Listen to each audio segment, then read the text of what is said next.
What's up, everybody? Welcome back. It's Miles, and this is the second installment of information.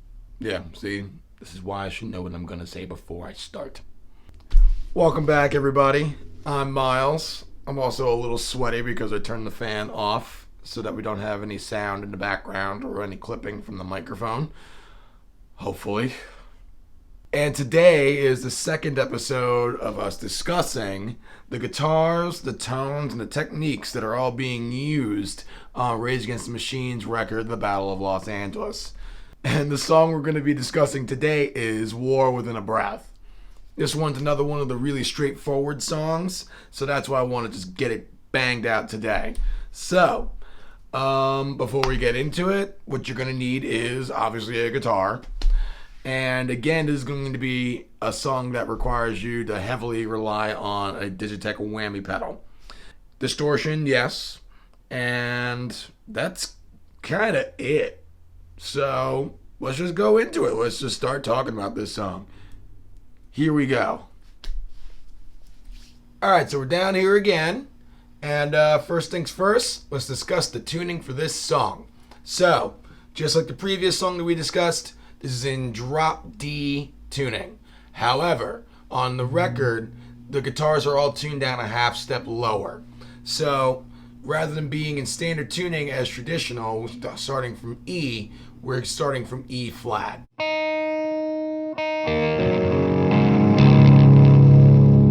same concept of drop D applies here, but a half step lower. So that gives you drop C sharp, if you will.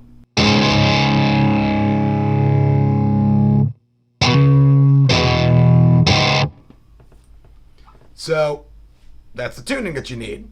Now, in regards to what you need beyond that, you really don't need much. You're dealing with a distortion of some sort, whether it be from the amplifier itself or from a pedal. I'm using a Boss Blues driver, the Wazacraft version. And you also need to have a whammy. Now, if you have the same kind of whammy as I do that has this switch between classic and chords, you want to keep it on the classic setting. You're going to want to have that glitchy sound in order to get the most authentic sounding tone from the whammy pedal. And you want to have it set to 2 octaves. It's not going to change. We're not noodling around with the selection knob at all for this song. It's just staying stationary. In fact, for most of the song, you're keeping the pedal itself toe down and you're not going to be touching it. But yeah, so let's go into what you're going to be playing for this song. For the verse section of this song, you're playing a very simple part. So it's going to be the low E, A, and D strings being strummed, along with the 7th fret of G.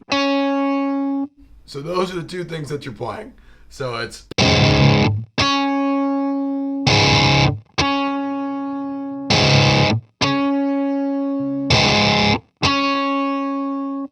Now, if you're having trouble trying to remember where that is on the record because you don't recognize hearing that part, that's because it's played with the whammy pedal set to 2 octaves higher. And remember, we want to have that glitchy classic setting, assuming that you have one of the more modern whammy pedals that have that switch on it. But yeah, that's where the actual sound comes from.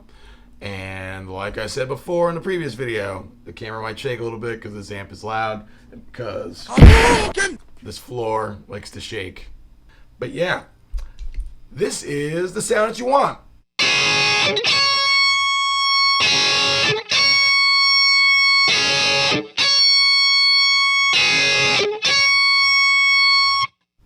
And yeah, it's loud down here. So yeah, that's your verse. Now, for the chorus.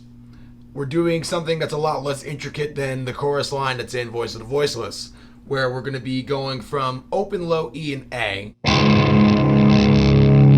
to then go to the 3rd and 5th frets of those 2 same strings, and then just the 3rd and 5th fret on A, and then follow that by going back to the 3rd fret of low E and A.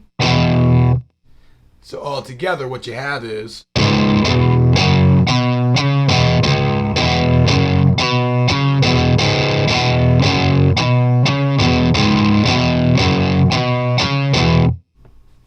That's your chorus. So that's easy enough.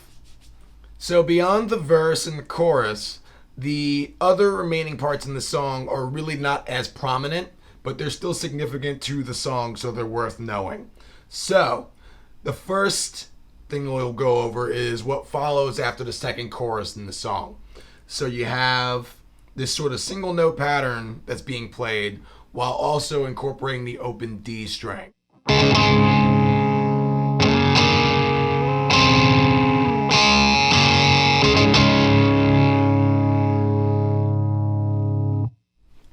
So that is just single notes being played on G, going from the 2nd fret to the 4th fret to the 6th fret.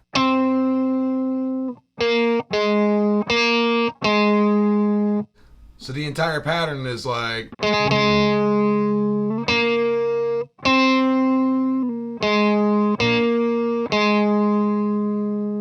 Now what's happening along with those single notes is that you're playing the open D string.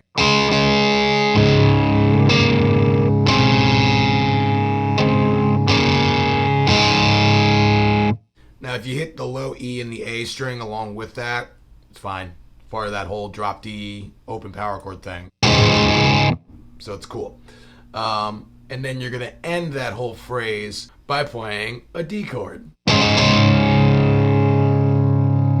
I'm technically playing a D suspended 2 because I'm not covering the high E string, but if you just don't play it, it doesn't matter. It's just kind of like this more extended out power chord.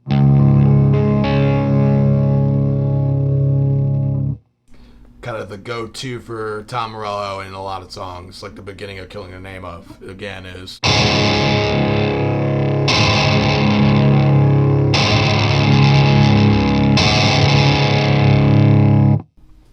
But yeah, just gives a more fuller sound.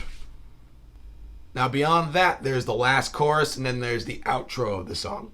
So for the last chorus, this is when we have to incorporate the whammy pedal and actually step on it and do stuff.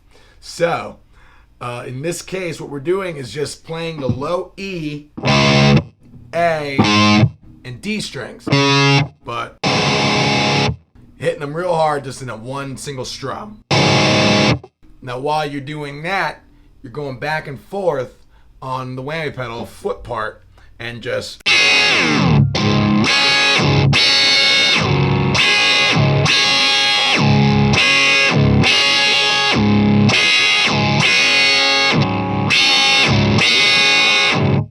like that.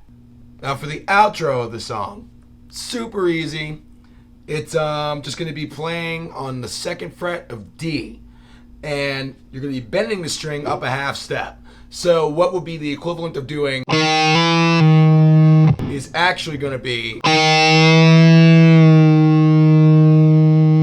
like that.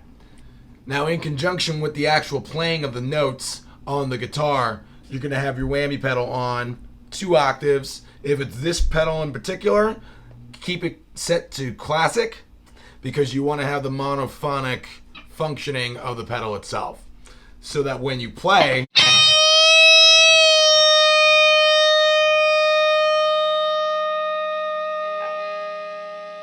get some of the extra noise from the other strings.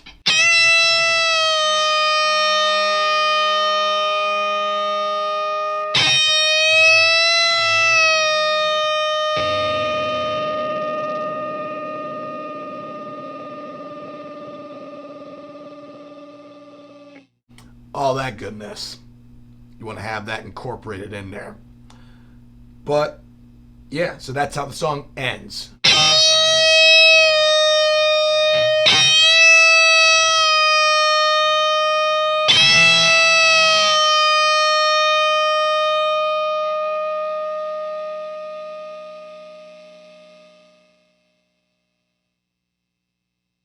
And other than that, that's pretty much the entire song. There's no other real things going on in this song, like in terms of techniques being utilized, aside from physically playing the notes on the guitar.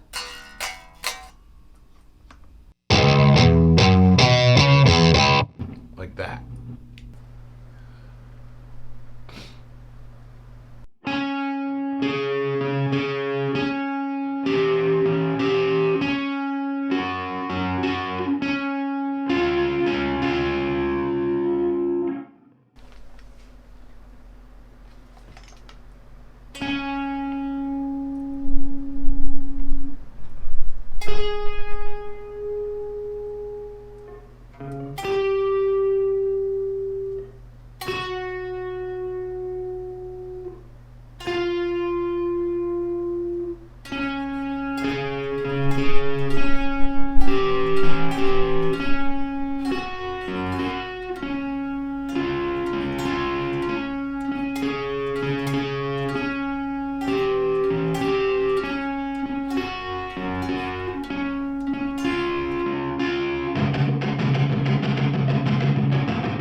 And that's everything on the guitar for this song. This one is a real easy one. So, all you gotta do is just make sure that you're tuned down to drop C sharp. As long as you got a whammy pedal, if it's not the original, then make sure that it at least is set to the classic setting so that you can still get that monophonic property of it. But other than that, that's really kind of it. It is worth noting, I didn't mention it in the previous video, but I'll mention it here. Tom Morello is not using a distortion pedal to get the distorted sound from his guitar. All of his distortion is coming from the natural overdrive of his amplifier.